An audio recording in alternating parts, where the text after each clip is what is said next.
Hello and welcome.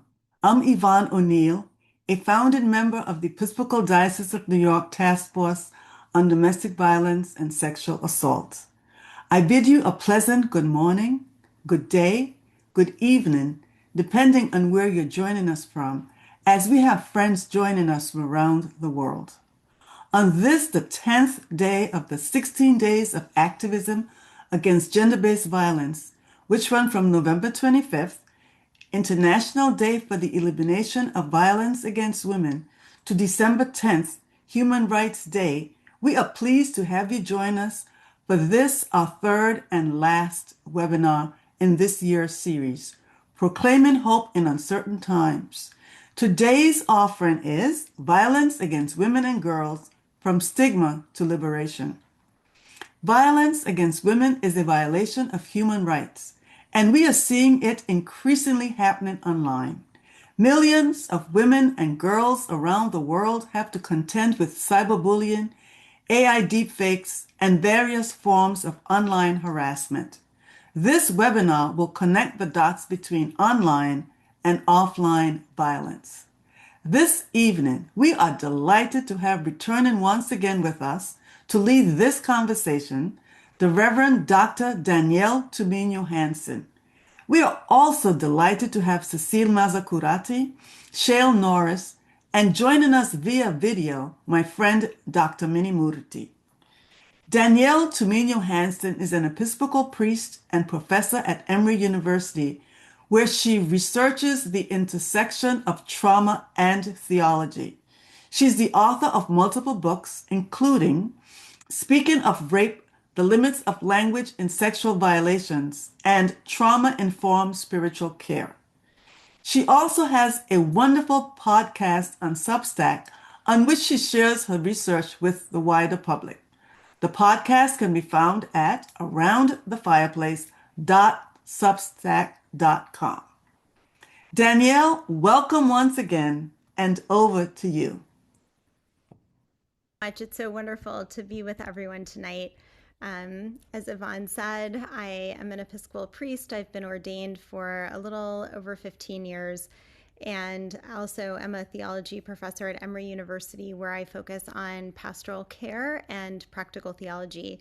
And my research for the past, for the duration of my career, has focused on the intersection of trauma and faith, including how people use faith to cope with trauma in positive and negative ways, and how trauma impacts our understanding of ourselves and our ability to create stories about our lives and understandings of our relationships, and how it even impacts our ability to speak and to construct our faith.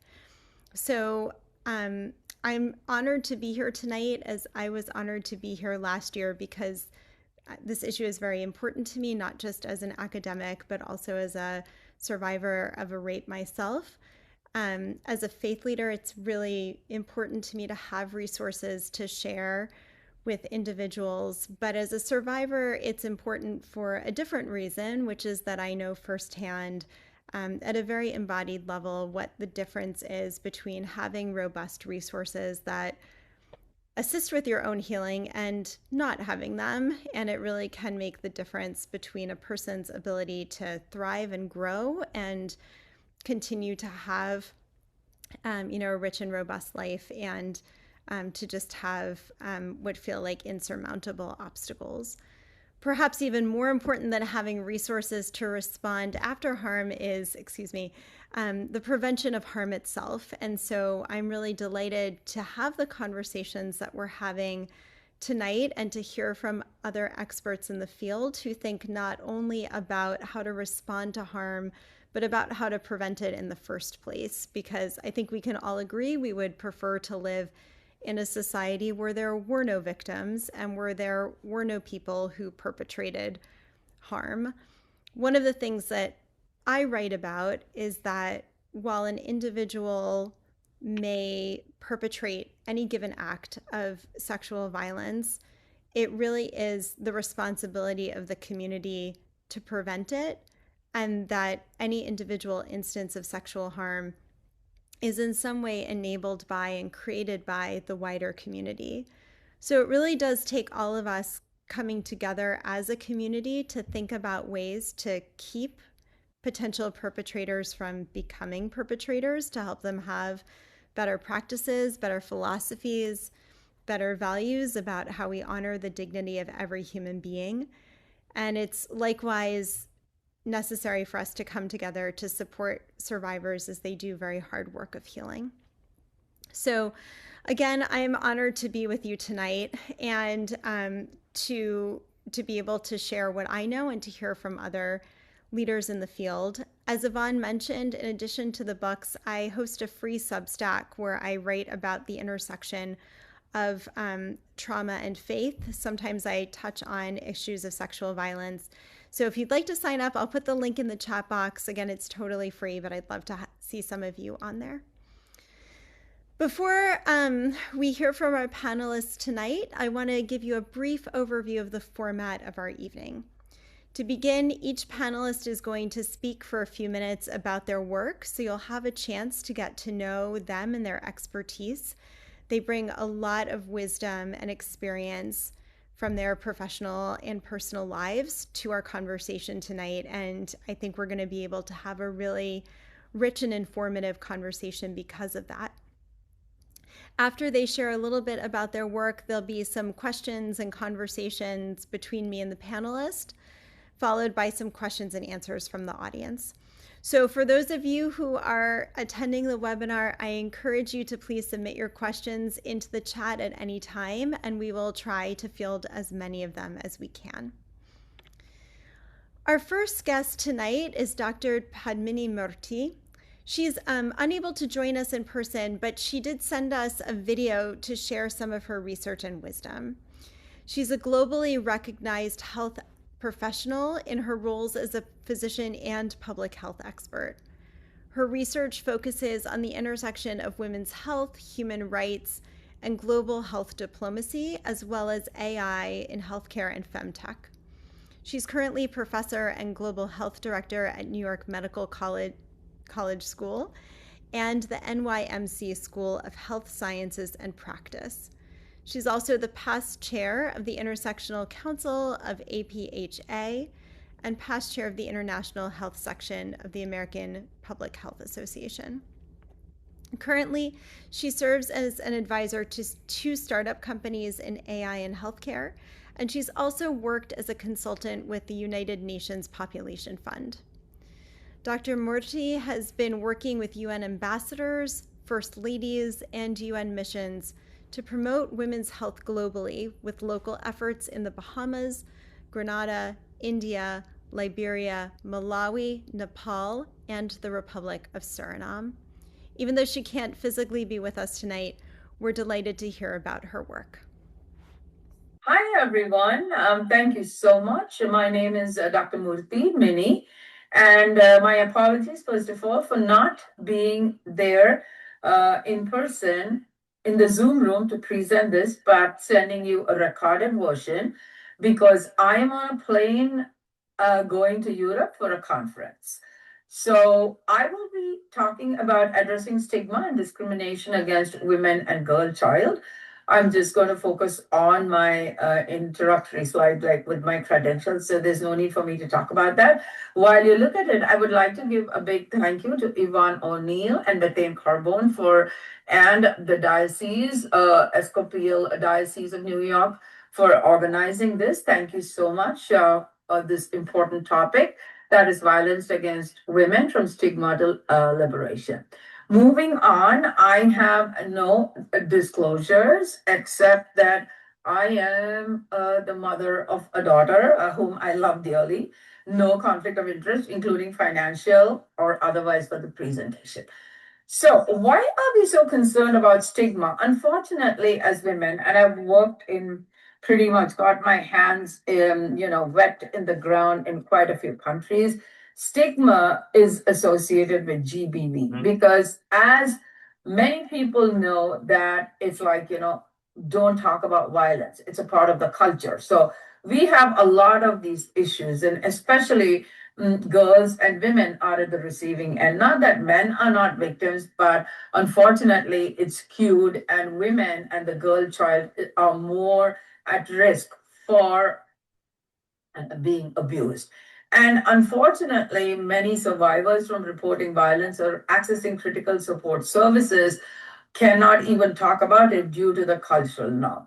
And while we are on this slide, before I move forward, I just wanted to mention that in some countries, such as Sudan, when a woman is sexually violated, she needs to get a police paper, or a complaint filed with the police that she was sexually assaulted before she seeks medical advice. A lot of times these women are again subjected to trauma because they might be abused physically or sexually again before they get their police form so that they can seek medical aid. So this is what I'm trying to say. There's so many barriers they go through.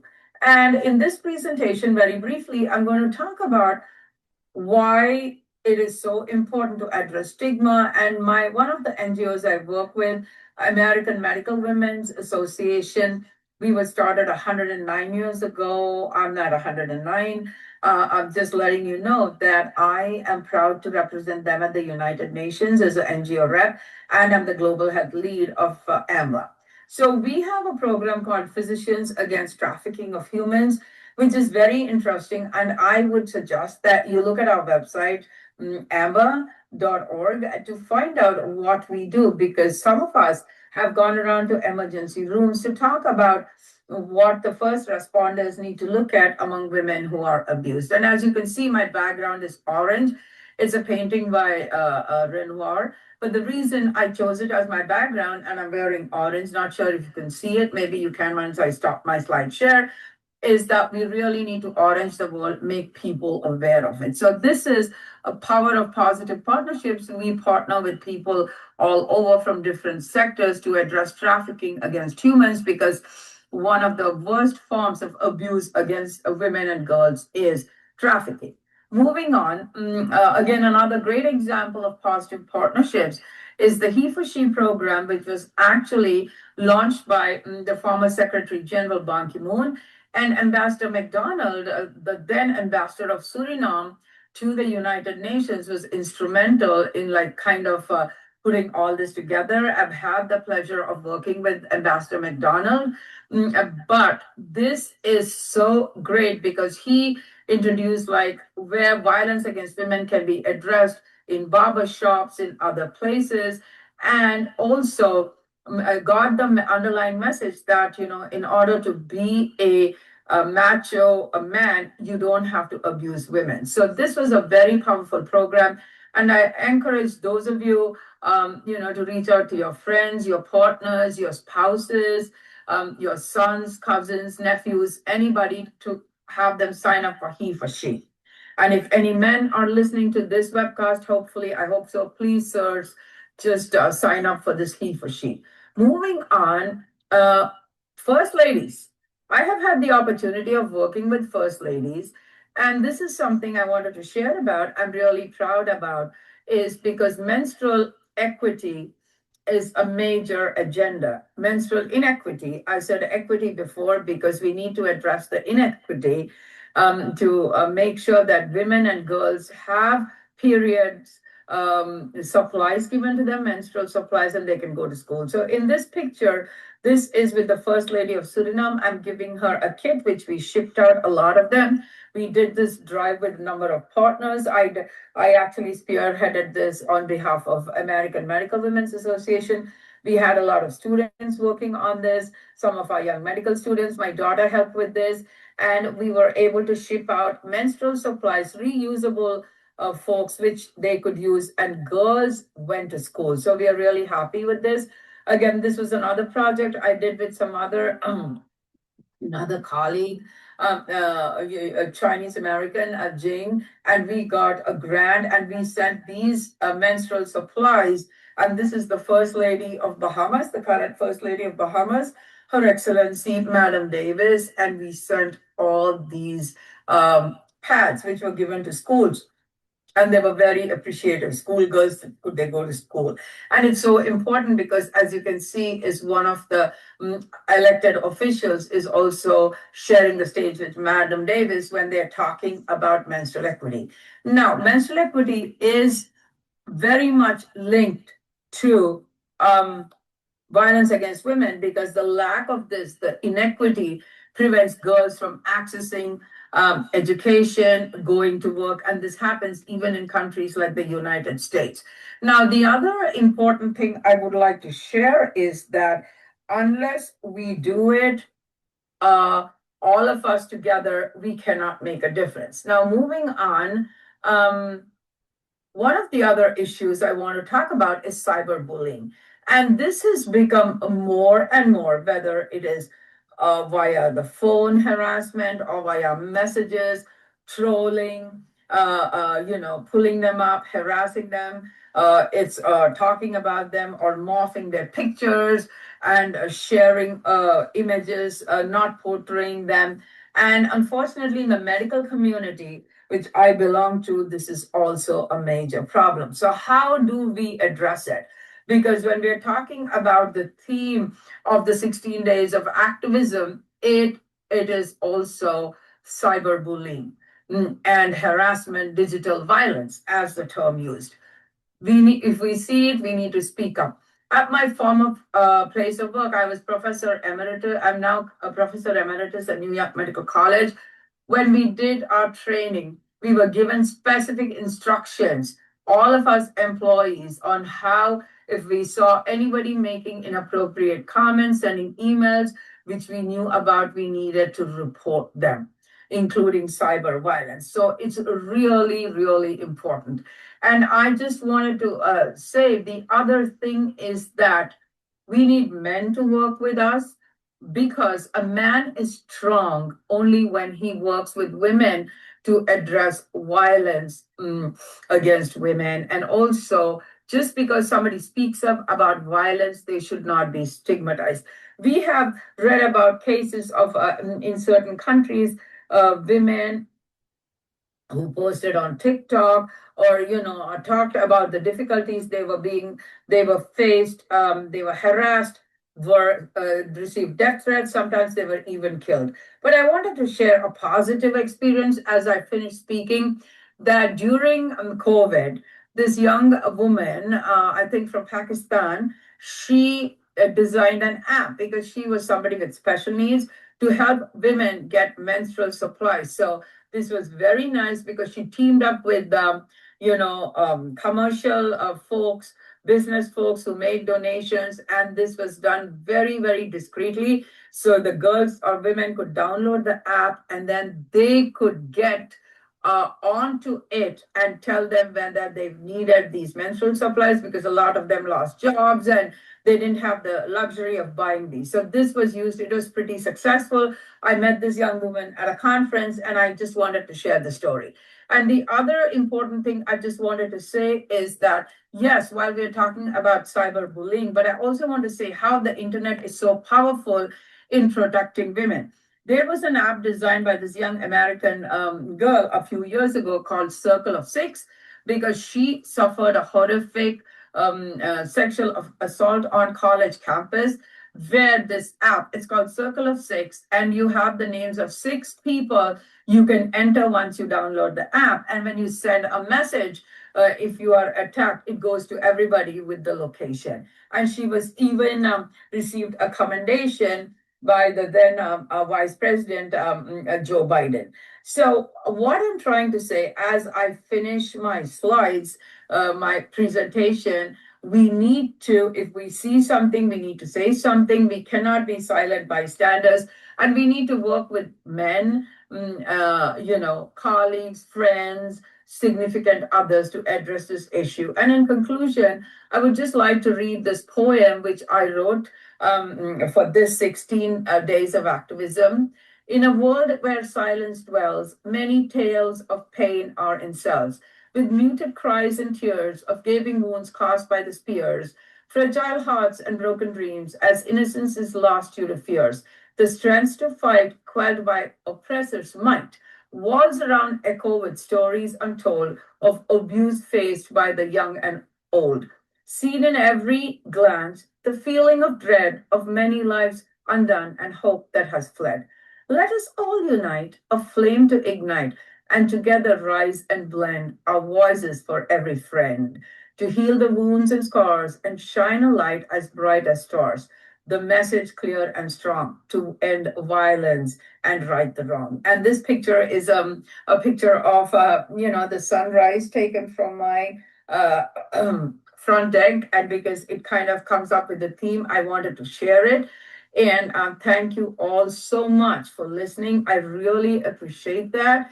And now you can see my background, which is orange. So I just wanted to say thank you for everything all of you do, and to my fellow panelists as well. And again, a big thanks to Yvonne and Bethane and the Diocese. Thank you all. Being Indian American, I say namaste, happy holidays, and let us join hands like my 10 fingers are joined. We can do the same in addressing this.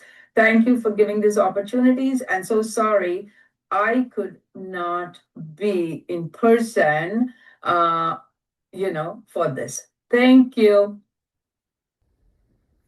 What an honor to hear from Dr. Murthy tonight, and that she brought such a holistic perspective to us, that she was speaking to us as a medical professional about medical issues, but also recognized that one of the most meaningful and helpful ways that survivors use to heal is through the arts, and to bring in poetry at the end shows that this isn't just a medical issue or a public health issue, it's also a meaning-making issue. And when we inflict violence, it prevents people from being able to make meaning out of their lives, and to speak in a way like Dr. Murthy does, using poetry, helps us understand what's at stake in a way that sometimes just speaking doesn't. I wanted to highlight a couple of things that really stood out to me. Maybe they did for you. One is that she reminded us that it really does take a village to prevent sexual violence, and that includes bringing men into the conversation and to recognize that they're allies in this work and can play such an important role in both the prevention and the response to sexual harm. But the other was that she took such a holistic view of equity and justice and rights. And her work with the First Lady of Suriname on menstrual equity is a reminder that violence against women is part of a much larger form of oppression against women that impacts many parts of their lives. So it becomes important to prevent reproductive oppression in the same way that it becomes important to prevent sexual violence, and menstrual equity is one part of that. So again, we have to take kind of a holistic view of creating a more just and equal society that honors the dignity of every human being. I'm excited to introduce you to our second guest tonight, Shale Norris. Shale is the founding director of SafeBay, the only U.S. national survivor-founded youth-led organization that works to prevent sexual violence amongst teenagers. She's dedicated her career to ending sexual violence and empowering youth activism. As a youth activist herself, she was a founding staffer of V-Day, overseeing all benefit productions of the Vagina Monologues on college campuses and communities across the world from 1999 to 2016.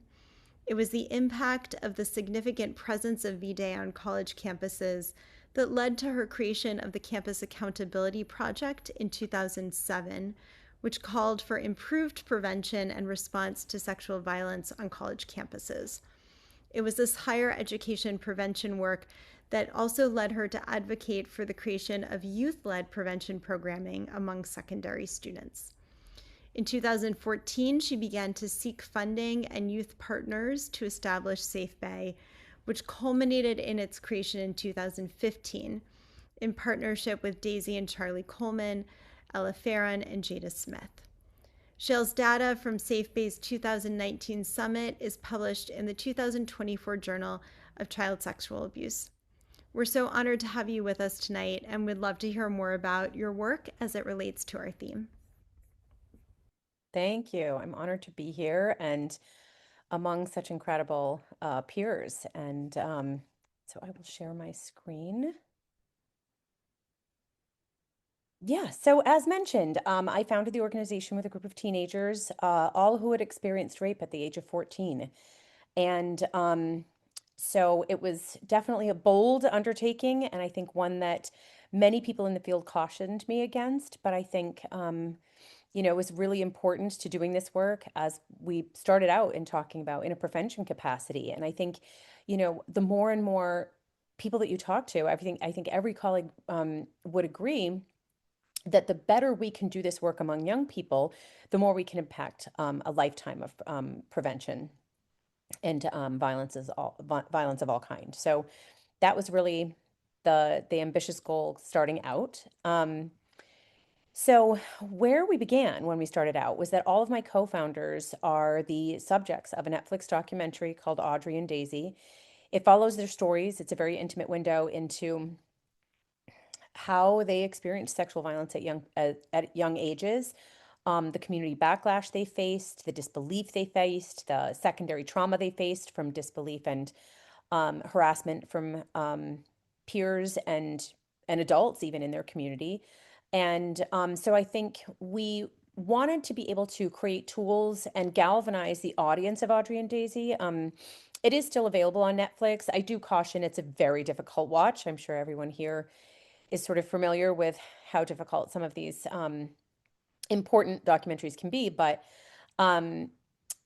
so I think an opportunity to galvanize that audience and then create resources for a galvanized audience to really tackle this issue in a way that hadn't been done before. So, I'm going to skip past this. I don't want to spend time but because anybody can sort of go and look up the film. But I want to sort of then jump right into what we were looking at, how we were looking at the issue, again, from a US standpoint, utilizing the data and the wealth of research that had been already gathered about how prevention work has been done and what those gaps and shortcomings are. But most importantly, and interestingly, at the time in 2015, we did not have data of any significance in the US to connect the dots between this particular age group experiencing sexual violence and the connection to suicidal ideation. So it was really significant during the 2023 report from the United States CDC's Youth Risk Behavior Survey, the report that is done annually, where they really spotlighted and sounded the alarm on the elevation of reports of sexual violence among teen girls, as well as the reports of suicidal ideation, and directly making the connection and directly calling for action. And I think anecdotally, many of us know that the data is even higher than what we can have in actual numbers, that there are really, really tremendously dangerous outcomes from young girls and anyone who experiences sexual violence at a young age. So thinking about that, really trying to help more adults in the space, not in advocacy spaces, but in youth-facing spaces, but be it schools or any kind of youth-facing organization, to really understand how drastic and how important this work was because how bad the outcomes were. So really trying to capitalize on that data to help more people understand and prioritize doing this work. I am so sorry that I just have an eyelash that decided to jump the tracks. So this is really where we dug in with wanting to make sure that people understood the priority and then utilize that data that I mentioned, that research that was out there, because the gaps that were identified were really that all of the existing programs that were available to this particular age group, again, in a K through 12 setting, had the following shortcomings. One, they were developed by adults exclusively without the support of young people. They were delivered by adults predominantly without support delivery. from teenagers themselves. And there's so much data to support that these types of issues are best delivered in a peer-to-peer capacity. So we knew that that was, obviously sort of core to our mission, but also going to be core to our efficacy. And the other big piece is that oftentimes a lot of this work with young people is done in a one-off, right? It's like in one little health class, or it's in an assembly, or it's in, one-off presentation. And that we knew from the research that that was not an effective means of really changing attitudes and actions among young people. So that we wanted to make sure we were um, approaching this in a way that could be continued conversations, awareness raising events, and educational opportunities throughout developmental years, because it hits very differently in different times. So that's when we looked at that, understanding those existing gaps, and said, how are we going to build something that's comprehensive and really fills all of those gaps? So when we started, we really started for at least the first 3 to 5 years only doing work to engage young people, really to build credibility with young people, engage them in thinking that this was an issue, that this was important to them, and that they wanted to spend their social currency on, because it's not always something that people, particularly of all gender identities, want to become involved in. And it was really important to us that we invite every gender identity to the table. I just heard in the last presentation, we do need young men to step up and have these conversations, hold each other accountable, and be active bystanders, and be aware, and care about the issue, and make it as important to them as it should be to every gender identity. So inviting all young people to the table, we've started with resources, everything from social media, and a lot of short format video content, right? We know kids across the globe, they're out there watching all kinds of social media content, short format. So we wanted to create in-house, by children, scripted by children, directed by children, starring children, writing scripts with adult allies and experts to help develop, but really at the core, telling us what types of topics we wanted to talk about. Interestingly, we actually did start with online harassment of survivors. Really prevalent, really dangerous. The secondary trauma can sometimes be even more harmful to some of the survivors that I worked with. Were like, it was so much worse that none of my friends believed me and nobody in my community supported me than it was to even experience rape. And that is devastating. So we wanted to build up that content. And we also wanted to make sure that we were preventing any barriers to students getting this material. So central to our founding is that 2/3 of our board of directors is under the age of 25 at all times. And I mean board of directors. I don't mean advisory board. I don't mean any kind of tokenized. I work for these kids, and they are very clear about that, and very commanding in that. And that also, all of our resources that engaged young people would always be free to young people at any time and any place. So, a difficult commitment for scalability and for sustainability, but one that we felt was in critical need, because if any adult gatekeeping was in place, then kids weren't going to get the authentic the authentic resources that we were creating that really felt like it lived in their experience. So we created all the short format video content, and eventually developed it into a certified peer educator training. Again, it's still, it exists today. We have had over 2,000 students from across 45 states take the training and become trained as certified peer educators. And we also have a school club model. So ways that they can raise awareness in their schools and also become experts, and have information that they can share so that they can do presentations to their peers around these issues. But then what we found in that, scope of time where we were really concentrating on young people, is that we really needed to bring in adult allies and catch them up. I think one of the things that I always apologize to my young leaders is that my age and generation peers did not get this information growing up. So they're behind the curve when it comes to young people reporting to them, and oftentimes having victim blaming responses because they didn't get any information. So we do a lot of work now to develop tools for adults, whether it is school administrators and as well as faculty and staff in the school.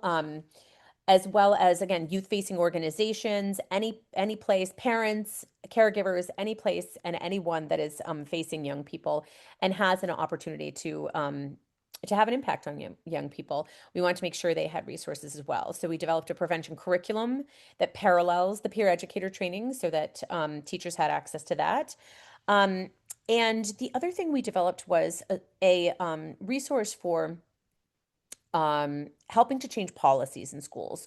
Another big gap that we saw in the United States, that while we do have some protective legislation, although I would I would say that much of which has been obliterated, there are there is a responsibility for schools to have a sexual misconduct policy, but many of them do not, or many of them have very vague language around it. And it's very legalese, it's very, protecting schools against liability and lawsuits. So we wanted to make sure that we also provided students or adult decision makers in schools with the opportunity to revise their sexual misconduct policies, to be trauma informed, to be very prevention based, and to provide lots of different resources to support both young people who have been accused as well as survivors. So that was another big leap, that it was absolutely at the demand of the young people that were leading our work. They wanted to create restorative justice solutions for perpetrators. So many of them said, we don't want to see great harm come to them, or it doesn't help us if they get expelled from our schools. We want them to say they're sorry, and we want them to not harm anyone else. That's really kind of the primary resolution we want from our perpetrators. And that's not to say everyone, but the vast majority of young people in this particular age group that have been identified as perpetrators in some capacity are unwitting perpetrators, because they've never been taught about consent, but are actively being punished for violating someone's bodily autonomy.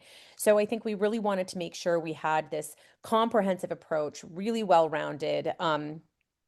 Yes, so this is where we sort of look at that. Safe Bay 360 schools is what all of those different pieces have now evolved into. So again, student leadership engagement, faculty and staff training and response, educational resources, policy reform, and healthy consent and healthy relationship curriculum. Round out all of those resources. We do many more things, including develop kids as leaders through a Summer Activist Institute and other resources. But that is our primary approach to trying to address those gaps that have been identified and really build up opportunities for kids to do this work and lead this work. So that really brings me to the ways in which we can help young people get involved, help them start a school club, and it doesn't even have to be necessarily in a school. And I think this is a model that can be applied anywhere in the world, to have access to awareness raising resources and all kinds of tools to educate themselves, as well as turn around and be able to educate their peers through either awareness raising activities or getting trained as a peer educator so that they can do presentations with them in their schools.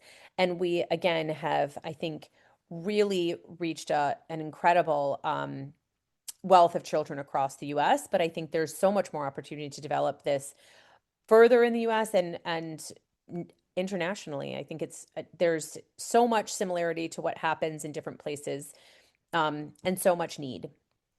So this is at the end of their certified peer educator training. They get their certificate. It's one thing that I know a lot of young people are really proud to share with higher education when they're applying to university.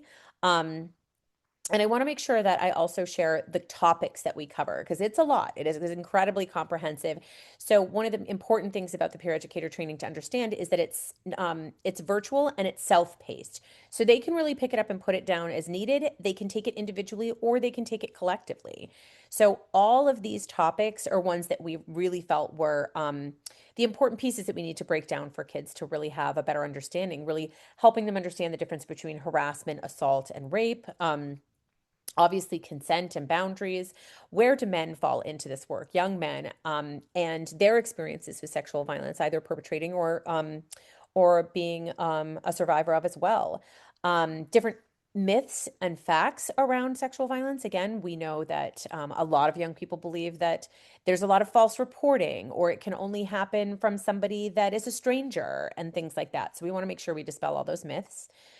We really dig into media, especially oh, Lord help us all, the media that is being produced out of the US, right? There's a lot of harmful messages that they're getting. So how can we make sure that they are becoming more at least conscious consumers of that media, being more aware of some of the messages that they're getting so that they're not replicating them? Um, we created a short format video, sort of PSA style, about nudes. It's called Know Before You Nude, and it's about sending intimate images, the risks of it, and and the ramifications that can happen, but also is created by young people, so it's not done in a judgmental way. And it's one of our most popular tools that teachers use, which I was very surprised to find. I thought people my age would be extremely taboo approach to that and not want to talk about it, but it is really pervasive.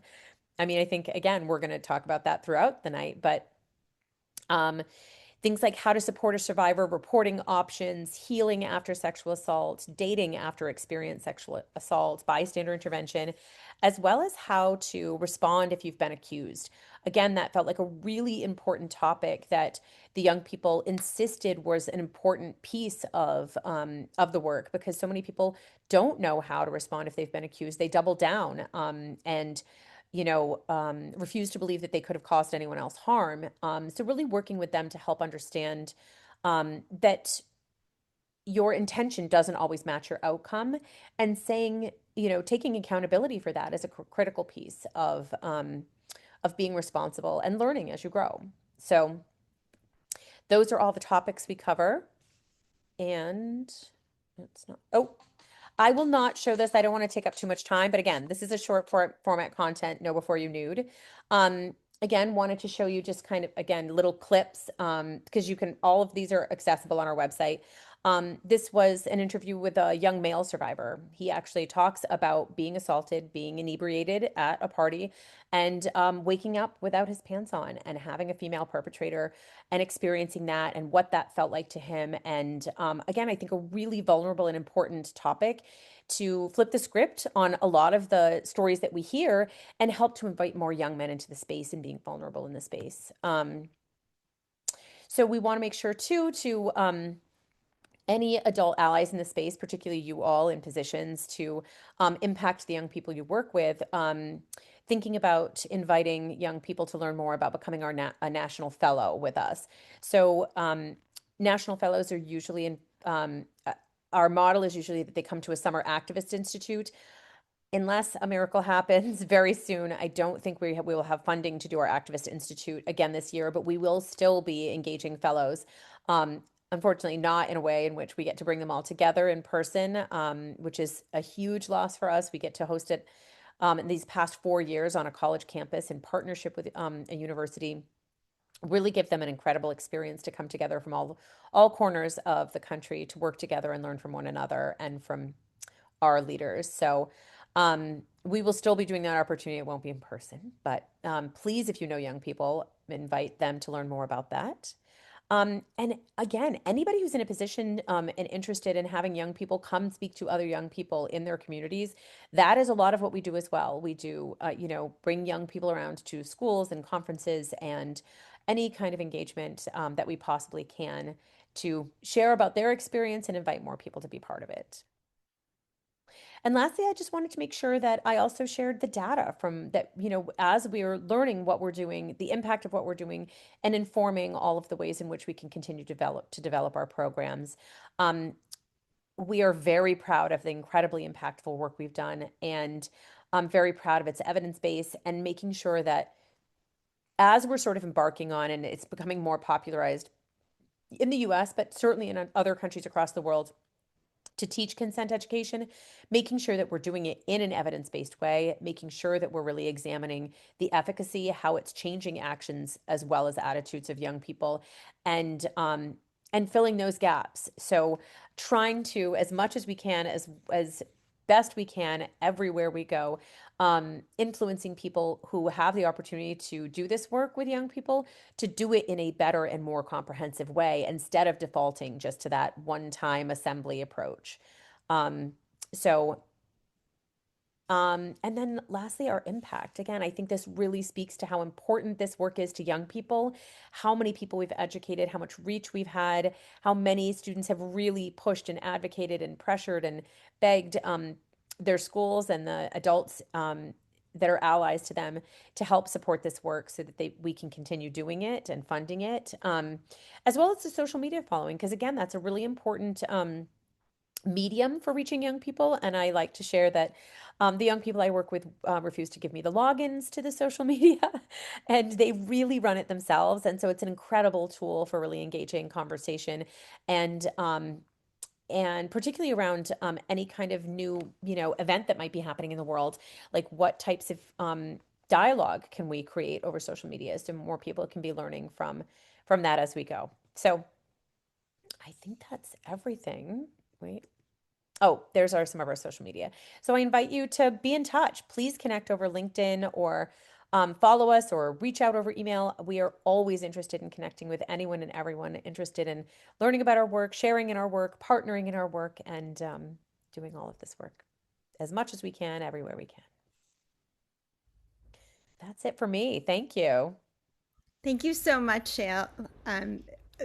This what you presented to us was so robust, and I'm a restorative justice practitioner. So for those folks on the call who are not familiar with restorative justice, it's an incredible resource to address the insufficiencies in the criminal justice system, both insofar as they're not primarily victim centered, but also restorative justice really aims to place the needs of victims first and meet their needs. And so it's a tremendous resource, I'm sure, to have that be a central part of the program. I have so many questions for you that I want to ask, and I'm going to hold them for now. I'm going to remind folks to please put their questions into the chat box so that we can share them, or into the Q&A so that we can hear from you. And I'm going to go ahead and just ask one quick thing before we move on to our next presenter, which was if you could elaborate a little more on why and how you included male identified and all gender identities in your work with young people to prevent teen violence and dating abuse. Why has that been important to the organization? Well, I think critical to our founding, it really started with, in the beginning, Daisy, as our co-founder, her brother really wanted to be involved. Her older brother, her particular assault was perpetrated by a friend of her brother's. And I always get so emotional in talking about it, but it really impacted their entire family. I mean, we know this, right? It doesn't just impact a survivor, it impacts families, communities. The ripple effects are endless. And so it was on Charlie's insistence. But what a testament to, like, I have seen him work magic in a room that if I had the exact same script, I would get eye rolls, I would get dismissal, and I would get defensiveness, right? If we're talking to young men who are doing the vast majority of the perpetrating, then we need to mirror that audience. We need to be able to engage them with people that aren't going to set them on the defensive, who aren't middle-aged white ladies who they hear from all day, every day. They need to hear from their peers, and they need to hear from people that they both look up to and relate to. So I think that was really, it's such a testament to his insistence that he needed to be a part of this work, which is really vulnerable for young men to step into this space. But what's happened is when young men do step into this space, it invites more young men to step into the space. And so we've just seen more and more come to the table. And I mean, the very first time we ever did a presentation that talked about dating after experiencing sexual violence, we had this group discussion about it. We just kind of put it out there. And I thought, okay, we're going to get survivors, and it was 50-50 across the boards. Young men dating survivors, wanting to make sure that they were careful and gentle and kind and navigating their PTSD in a way that was really informed. And I was like, I'll do this work for the rest of my life. Like, just to see young men step into the space and want to be, to take that kind of care, told me how much more we need to invite young men into the space. And it's just been absolutely inspiring to see how much they're interested and willing. Mm-hmm. Thank you. Thank you. I look forward to having more conversation. I also want to bring in Cecile Mazzacurati. She works for the UNFPA, which is the United Nations Population Fund. It's the Sexual and Reproductive Health Agency of the UN. She is the gender advisor to the UNFPA's New York headquarters, and she returns from the West and Central Africa Regional Office, where she was the regional advisor on gender and human rights for the past 3 years. Cecile has 20 years of experience with different United Nations entities that work on youth and gender in development, peace building, and humanitarian settings. A French national, she studied history at the École Normale Supérieure in France and holds a master's degree in history from the École des Hautes Études en Sciences Sociales. I hope I pronounced that right. I haven't taken French in a long time. Thank you for joining us tonight, Cecile, and we're looking forward to hearing more about your work. Thank you so much. And sorry, Danielle, I forgot there was that line with my French degrees. That's okay. It was a good challenge for me. You did great. It really is a pleasure to be here. I want to thank the organizers for inviting me and UNFPA and really acknowledge my co-panelists for the brilliant work they're doing and the beautiful presentations. It's really a hard, tough act to follow after Shell's really beautiful and emotional presentation. So I stand on your shoulders. My name is Cecile Mazzacurati. I work, as Danielle said, with the UNFPA, which is the Sexual and Reproductive Health Agency of the UN. I'm going to take a bit of a different stance in this discussion. I'm going to talk about violence against women and girls and technology facilitated violence specifically. So a bit more of an overall picture and a bit of a policy picture. And of course, I'm happy to also share some of the work we do. Let me share my screen. Okay, great. So the UN, the World Health Organization, UNFPA, and others recently issued new data on violence against women, and that are looking at prevalence and trends between 2000 and 2023. So I just want to start by giving a quick outlook on this data. The bad news is that violence against women remains a global crisis. Things are not improving. Things have not improved in the last 2 decades, and we're not going to meet the global goal of eliminating all forms of violence against women and girls by 2030, which was one of the targets of the Sustainable Development Goal 5.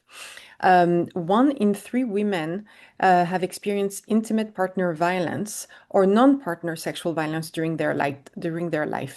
What it means is that 1 in 3 women has suffered from violence from the person she is the most intimate with, or from a non-partner, which is really baffling when you think about it. Think about all the women you know around you and think that 1 in 3 is a survivor of violence. The progress on reducing intimate partner violence is extremely slow. It's actually a 0.2% annual decline, which is almost nothing. And there are a number of factors for that, including big geopolitical factors, including the climate crisis, conflict and displacement, economic inequalities, technological shifts, we're going to talk about that, and an overall pushback on gender equality that has been happening for a long time, but that has certainly accelerated in the past year and recent times. Sexual violence by someone who's not a partner is a widespread phenomenon. It's estimated that 8% of women aged 15 and over have been subjected to sexual violence by someone who is not a partner in their lifetime. But we know that this number is certainly an underestimate because of the stigma that my panelists were discussing before, and people do not disclose. So the actual prevalence is very likely to be much higher. Another thing to note is that violence against women and girls is a life course threat. Millions of adolescent girls have experienced partner violence. Older women, 60 plus, also experience intimate partner violence. And there are many forms of violence that are not being measured, that include, depriving the person of their hearing aid or walking device, etc. So violence against women is really pervasive, and it affects women at all stages of the life course. It also affects women everywhere, but certain populations and locations are more affected. Women in low income, conflict affected, or climate vulnerable settings face higher levels of violence. And in this context, there are limited access to resources and services, which make risks even greater for women and girls. Yet, because the numbers are so uneven, depending on the context, the settings, the age groups, etc., we know that violence against women is not how do you say? It doesn't have to happen. It is preventable, it can be changed, and there are some interventions that we know are working for scaling it down. So as we all know, this is right now, we're in the 16 days of activism to end gender-based violence. The theme this year is to end digital violence against all women and girls. And I'm going to focus on this for the rest of my talk.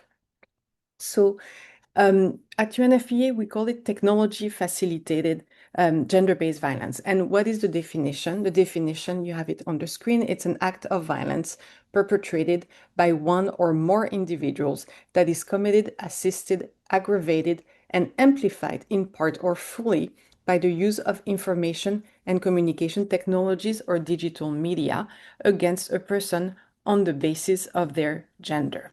What's interesting here, and I think we can all think about for a moment, is that it is not just one act of violence that is perpetrated by a person. It is supported by a structure, and that's the way technologies and digital media are actually being built and misbuilt that do not protect women and girls, that do not protect a number of individuals who are therefore attacked on the basis of their gender.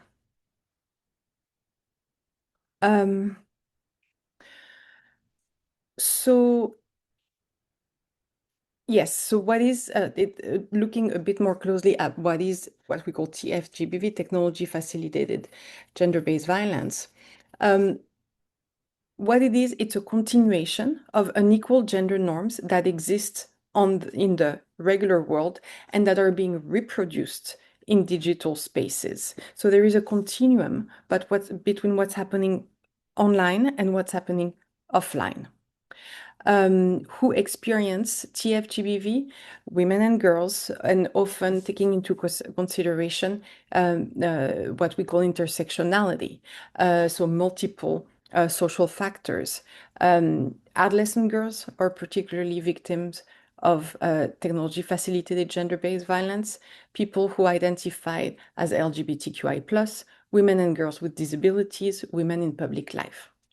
And who are the perpetrators? Well, it can be an individual, it can be a partner, it can be an ex-partner, it can be a group of strangers, who we sometimes call trolls, it can be organized movements, and it can be state actors. And the fact that the technology is poorly designed, it amplifies the threat and risk of technology-facilitated gender-based violence, which is why the question of safety by design, how these systems are built to be safe for people, is really critical.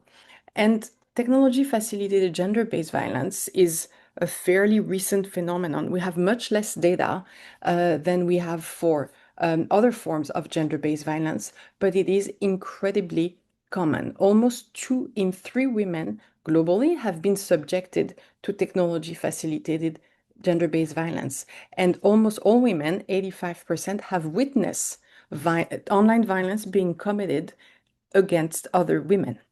And there's some regional variation, but it is extremely common. So what does it look like in practice? Padmini and Shell give examples, but here is a whole long list. There are actually I think the latest research says that there are about 500 different forms that can take technology-facilitated gender-based violence. Some of them, to tell you the truth, I'm not even sure what they are, but others are well known. The deep fakes, so fake pictures or fake videos, image, also called image-based abuse, doxing, which is revealing a person's physical address, defamation, sextortion, so extorting money because you have intimate pictures of someone, of course, hacking, threats, and the list goes on. So this is an illustration of the different forms and impacts of technology-facilitated gender-based violence. So when it's committed by an intimate partner, so a boyfriend, a husband,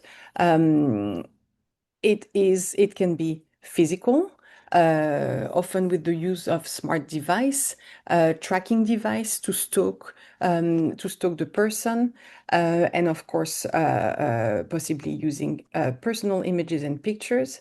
It can be physical with texting, controlling the person's location and movement. It can be economic. It can also be sexual, including forcing a partner to perform sexual acts on camera. Non-partner violence, so partner that's perpetrated online by someone who's not a partner. It can be someone else that the survivor knows or an unknown person, can also take different forms. It can be physical, it can be psychological, it can be economic, and it can be sexual.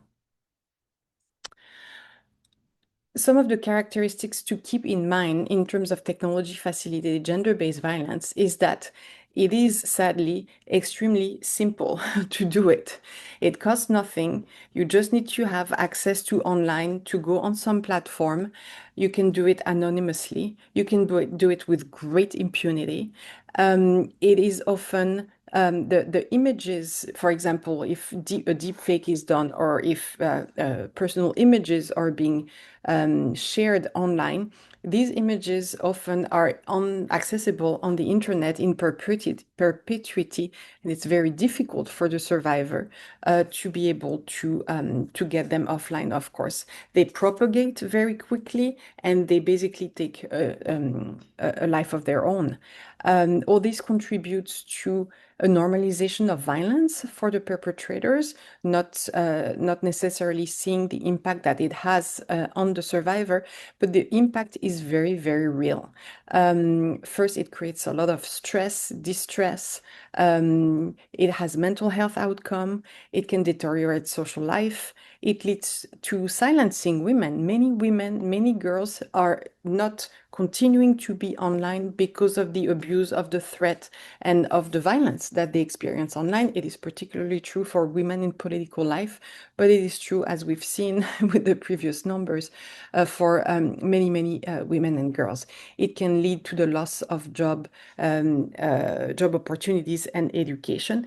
And it has an actual very big risk of offline violence. And I think, yes, that's my next slide. The technology-facilitated gender-based violence is not just violence that happens online. What it means is that there is a continuum between what happens online and what happens offline. Action that starts in the digital space can lead to offline perpetration of violence and vice versa.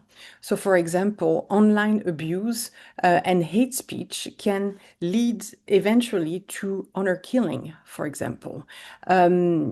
Intimate partner who are abusive and physically violent often also use technology to track and control their partner and surveil her. And yes, as I was saying, the technology facilitated GBV is pervasive, perpetual, and it's very easy to propagate, which again leads to great fear, anxiety, and stress in survivors.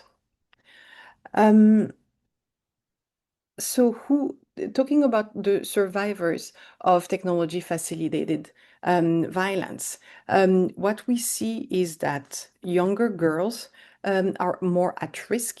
There is a lot of data that shows that for adolescent girls, they are at great risk of being victims of technology-facilitated violence.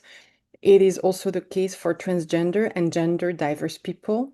It is true of people of color, and there is data that shows that Black women, for instance, are victims of technology-facilitated violence in rates that are much higher than other groups. And yes, and religion is also a factor and a reason why people are targeted through technology-facilitated gender-based violence. This is my last slide to just say that we can all really play a role in ending technology-facilitated TFGBV. First, as individuals, first because we can and we have to support survivors, we have to support women and girls to be online, to be engaged, to be visible without shaming, without harassment. And we can start with our own circles and our own families and friends, and we can start within our own communities to really make sure the space exists for everyone to engage online.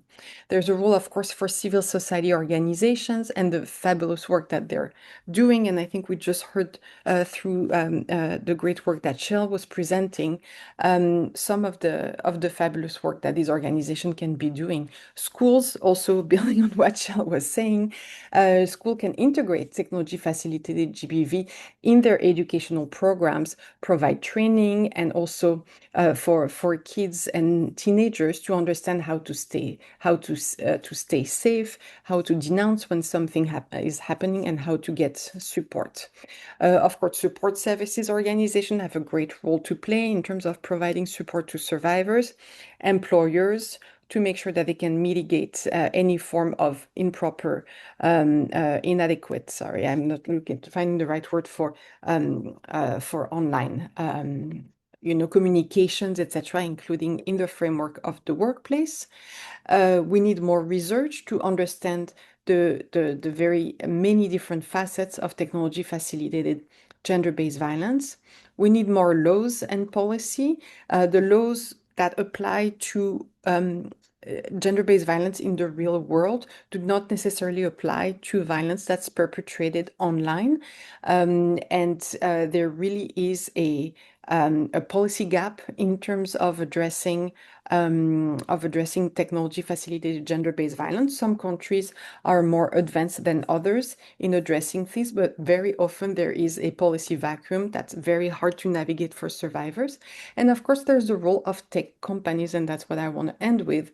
And this is absolutely key because, again, the violence that we see online is not just the matter of a few individuals who decide they're going to have fun harassing young girls. It is actually facilitated and authorized by the way the systems are built and by the lack of safety in the design of algorithm, in the design of platforms, in the lack of moderation of platforms, in the way tech companies are not doing their work. So there really is a need for collective action for all these actors to come together so that we can really build a digital world that is inclusive, that is safe for all, and that reflects the beautiful diversity of our world, and that doesn't exclude women, girls, people of color out of their realm. So I will end this here. Thank you very much.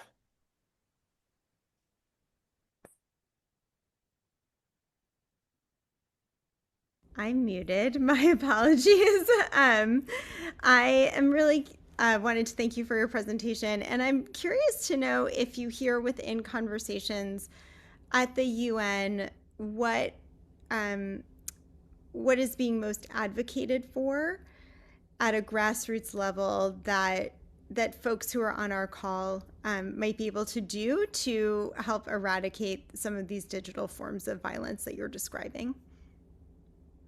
I mean, there's a lot that can be done, I think, by individuals, and that includes, writing to your representative so that they lobby for laws and policies to be in place because they simply do not exist.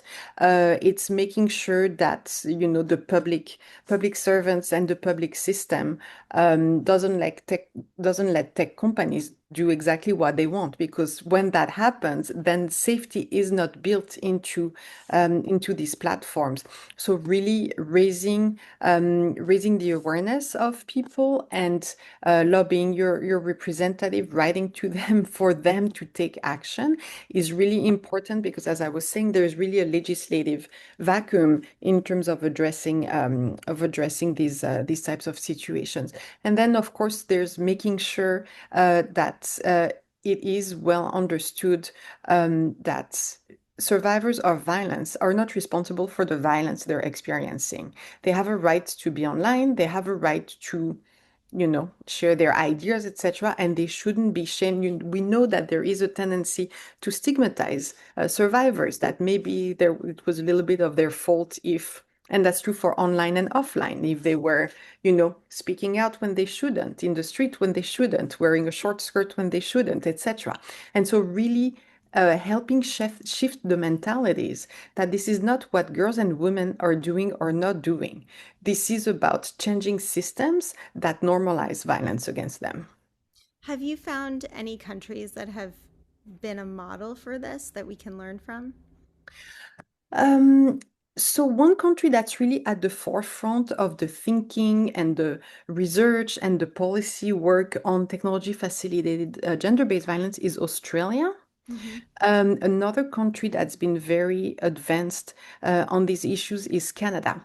So these are countries that are really, you know, thinking about these systemic problems that are happening for women and girls online, that are really trying to put in place standards and guidelines and safeguards, who are funding programs to support services for survivors, to support the integration of technology facilitated GBV into regular GBV programs, so that a service provider, if someone arrives and has been victim of online violence, so that person can receive support and services that is really adapted to the type of trauma that they're facing, which is different from, you know, the trauma you have from physical violence. So you need to have people who are equipped, who understand, who've been trained, etc. And these countries, Australia and Canada, have been really at the forefront of funding, you know, pilot projects and to help build the capacities and change the systems. Thank you so much. We have a question from one of our members of the webinar, and so maybe now is a great time to bring Shale back into the conversation so we can speak together. The question was from David, who wanted to know if either of you have come across Extreme Mean, Ending Cyber Abuse at Work, School, and Home. It's not something I'm familiar with, but it's by Paula Todd, and he wanted to know if you had any comments on it. I apologize. Which one was it? Have you come across a book called Extreme Mean, Ending Cyber Abuse at Work, School, and Home? I haven't come across that. I wish I could speak to it. Yeah, I wasn't familiar with it either. Also, a reminder to folks who are listening, please feel free to jump in with any other questions that you have. We'll have to check out that resource. I had some other questions, so I can jump in while we're waiting for folks. I'm curious why you think there's such resistance to taking practical action when it comes to ending these digital forms of sexual violence specifically. What's the hesitancy about? I mean, I think people want to, right? So if we didn't grow up with all this access to phones, right? I think what I see universally from adults in the space in particular are, we'll just take phones away from young people and then it'll all be fine. And I'm like, really, is that actually going? First of all, are they going to do that? And second of all, like, we actually need to teach more people how to be resistant, how to be aware and responsible, either in person or online. But in terms of the resistance, I feel like sometimes it's rooted in taboo. it's rooted in dismissal, that couldn't be as harmful because it's not in person. Willful ignorance. I don't know. There's a lot of things that I wish I could speak to better because I think we're guessing a lot of the time. But what do you think, Cecile? No, I totally agree with you. And I think there's also this fear that, oh, we shouldn't stifle innovation and all the wonderful technology advances that are happening. And, the approach has very much been like, let's try, and if it breaks, it breaks, and then we try something new, etc. And so there is this, um, you know, let's innovate and let's try new things that is actually happening at the cost of the safety of many people online. But I think in this country in particular, there is a very great influence of big tech companies to make sure that there is the minimum possible regulations. So it's not, it very much is a question of stigma, but it's also a question of big capitalistic interests that are really very actively lobbying the government to make sure there will be no rules or minimum rules that will allow those platforms and to continue growing basically unchecked. I mean, look at dating apps. Dating apps alone. What the Wild West. Nobody's giving any thought or concern to how we can better even just remove repeat perpetrators on Mhm. dating apps. But I think that I do agree. It's like tech wants to move really fast and break things. They don't want to be responsible for the carnage behind. I think like Uber and ride sharing is a really perfect example of that.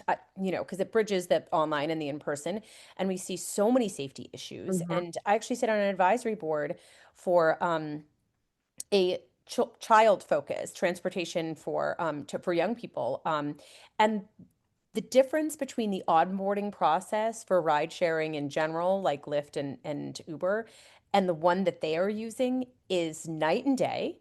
And it should be the absolute standard. It should not be exclusive to just this youth space, but they're not prioritizing because it's not in their bottom line and they don't have to, and people are still using it, and we're not holding people accountable, big tech accountable.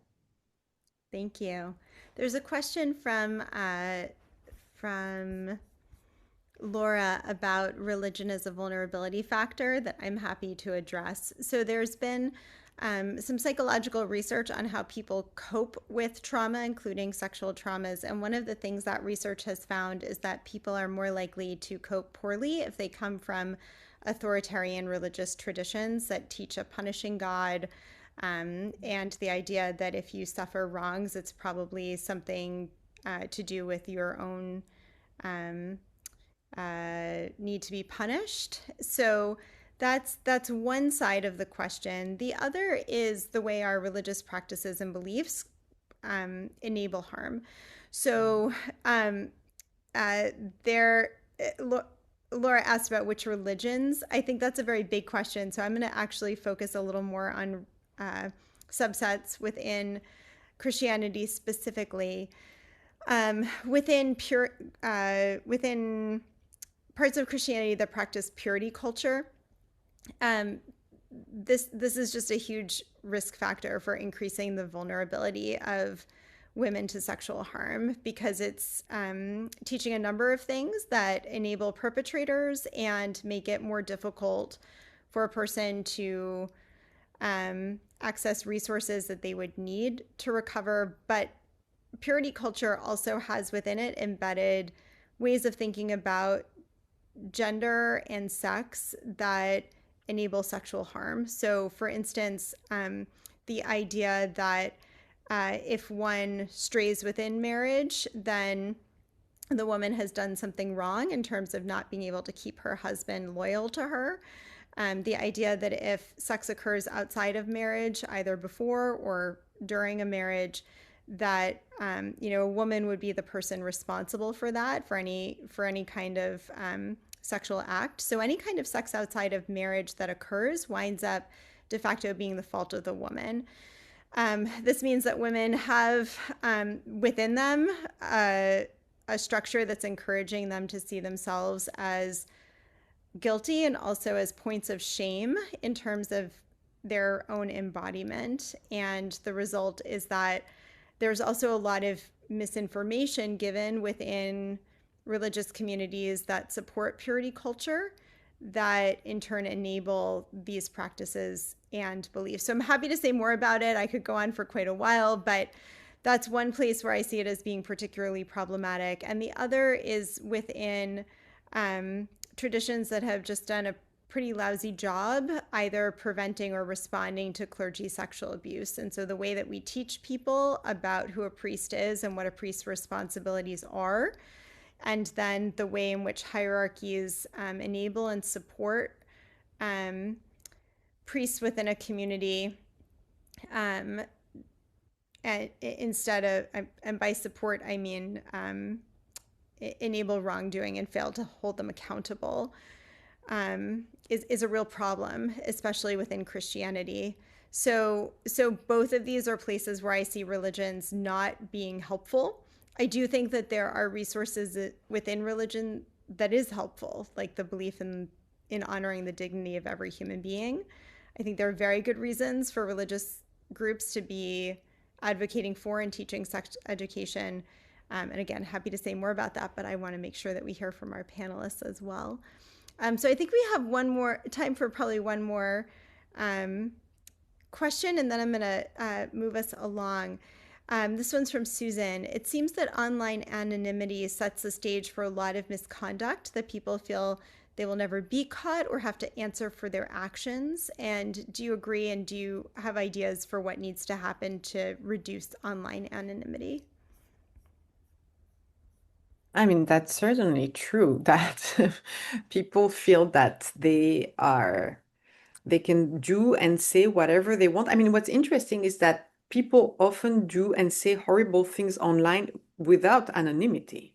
I mean, if you look often at the comments on an article or an op-ed, etc., I always find it absolutely striking, the violence that can be expressed by people under their full name. But anonymity or the use of alias, as is the norm on many, many platforms, certainly makes things worse, because people feel they will never be held accountable to anything they say or do. No one can find them, trace them. And again, this is where tech companies have a responsibility to help identify perpetrators when they are perpetrating violence. Now, what can we do about that? That would be really a discussion to have with companies. But I certainly think that yes, it is facilitating the violence and just liberating the acidity and meanness of a number of groups that we often call the trolls, right? And that can really be extremely, extremely damaging.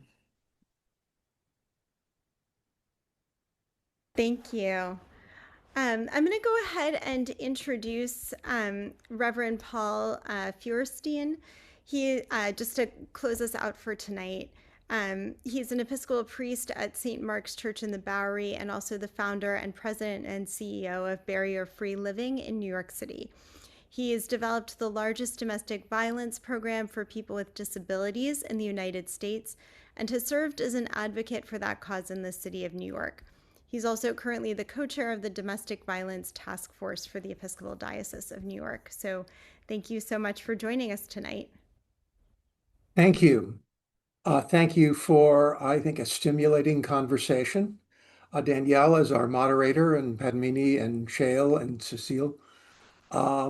These conversations, I think, are important for us in raising up the issues and making people aware of the multifaceted ways in which domestic violence and abuse infects our society.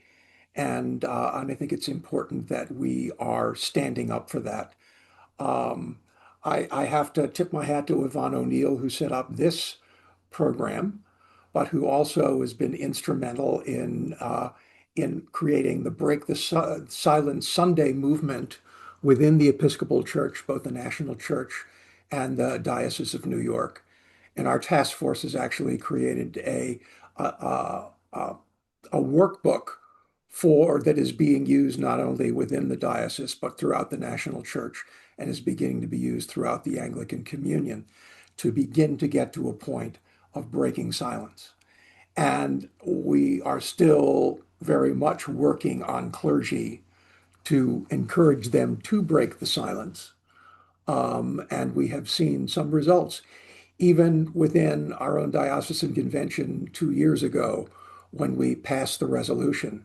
By the next year, 7 delegates came to our table to talk about their experience of being victims of domestic violence and seeking counsel.